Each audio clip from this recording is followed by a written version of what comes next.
살다 보면 주변 지인으로부터 괜찮은 사업을 하려고 하는데 자기 사업에 투자 좀 하라는 부탁을 받는 일이 생깁니다.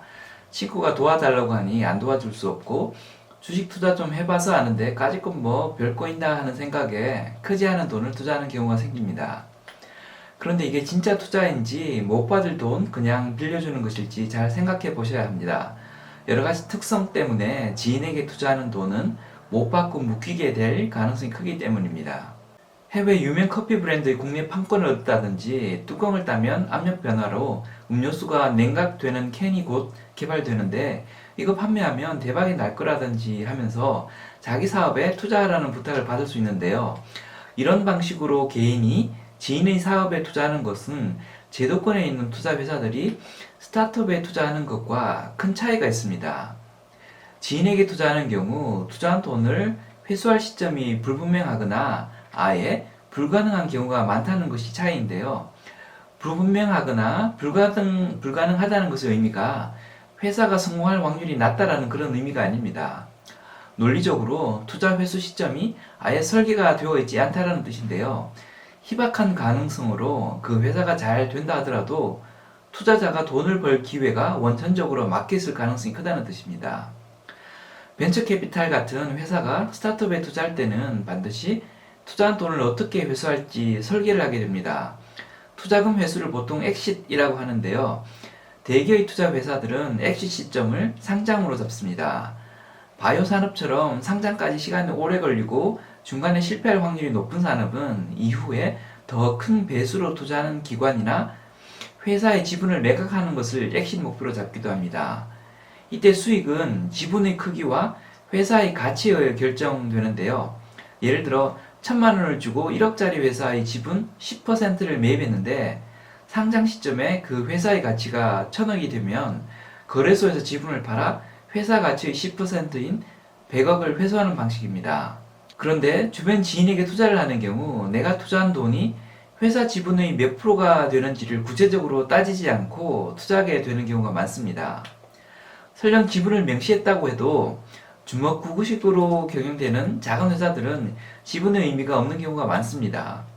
그런 회사들은 상식을 벗어난 일들을 사장 마음대로 해도 간섭을 받을 일이 없습니다.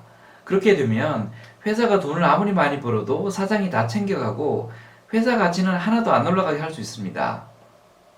그런 회사들은 상장이나 지분 매각을 통해 투자자들에게 엑시트할 기회를 주는 것을 예초부터 염두에 두지 않고 만들어졌을 가능성이 높습니다. 안 하려고 한 것이 아니라 몰라서 못한 것인데요. 그렇게 되면 사장은 돈을 벌어도 투자자들은 돈을 벌 수가 없게 됩니다. 같은 맥락으로 크라우드 펀딩 하실 때도 면밀히 따져보시고 투자하실 필요가 있습니다. 정말 매력적이라 엄청 팔릴 것 같은 제품을 출시한다는 이야기를 듣고 크지 않은 돈을 크라우드 펀딩 형태로 투자하신 분도 많으실 텐데요. 이 역시 투자한 돈을 회수할 길이 만만치 않은 경우가 많기 때문에 잘 살펴보셔야 합니다. 크라우드 펀딩은 극초기 단계 펀딩이 많아서 회사가 엑시트 시점까지 생존하지 못할 가능성이 꽤 큽니다. 게다가 내가 투자한 돈이 해당 회사의 지분을 직접 매입하지 않는 경우도 많아서 조심할 필요가 있습니다. 증권사를 통해 거래소에서 주식을 사면 해당 회사의 주식을 내가 직접 보유하게 됩니다. 그리고 내 마음대로 팔고 싶을 때 팔 수 있습니다.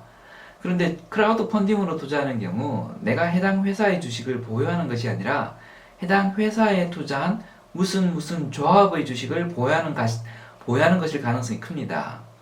이를테면 내가 넷플릭스 회사에 투자하는 크라우드 펀딩에 참여했는데 내가 보유한 것은 넷플릭스 주식이 아니라 넷플릭스 투자 미래에셋 1호 투자조합의 지분을 산 것이 되는 것이지요. 이런 경우엔 투자금을 회수하기가 더 어려워집니다. 그 조합이 보유한 지분을 팔아서 돈으로 환전하고 환전한 돈을 그 투자조합의 조합원들에게 나눠주어야 내가 비로소 돈을 받을 수 있기 때문입니다. 내가 돈이 필요하다고 내 마음대로 지분을 팔아 돈을 받기도 어렵거니와 설령 해당 조합이 지분을 매각하게 도와준다고 하더라도 실제 시장 가치보다 훨씬 낮은 금액으로 디스카운트를 해서 돈으로 주기 때문에 투자 실익이 별로 크지 않을 수 있습니다. 그래서 주변 지인이 자기 사업에 투자하라고 한다면 성공할 사업인지 아닌지도 물론 생각해 보셔야 하겠지만 그 회사가 잘 되었을 때 내가 어떻게 돈을 회수할 수 있는지 물어보셔야 합니다. 제도권의 투자 회사로부터 투자를 받는 회사라면 아무런 문제가 없는데요. 그런 경우가 아니라면 지분의 개념이 없이 투자를 받는 경우일 수 있습니다. 지분의 개념이 없다면 엑시스의 개념도 없다는 말이 됩니다. 그렇다면 그건 투자를 하는 것이 아니라 돈을 빌려주는 것에 가깝다고 보시는 것이 맞습니다. 결론입니다. 주변 지인으로부터 자신의 사업에 투자하라고 요청을 받았다면 사업이 성공했을 때 내가 어떻게 엑시트할 수 있는지 물어보시고 투자를 결정하시기 바랍니다. 지금까지 장프로였습니다. 감사합니다.